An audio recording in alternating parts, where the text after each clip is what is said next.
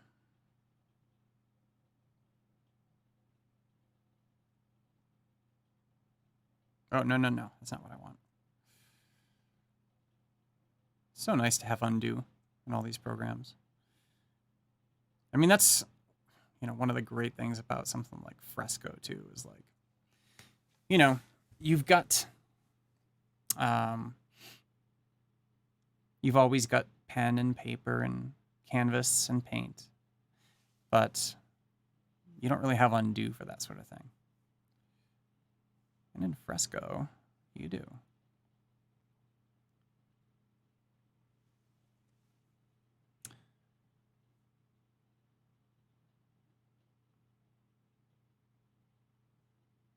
All right, I think the last thing I'm going to do before calling it quits this afternoon is to, it's already got some stuff on it, right?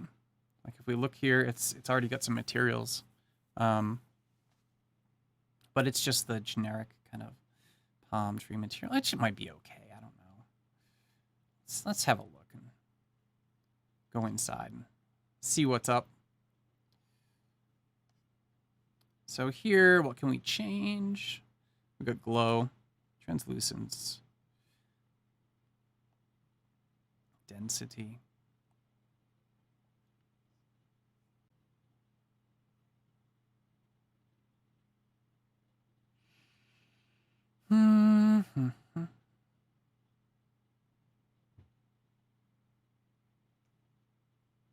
So not a whole lot to play with when it comes to my trees here.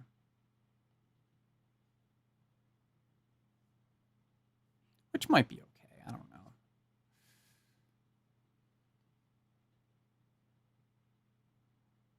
So I have a lot of different models in here now, which is fun.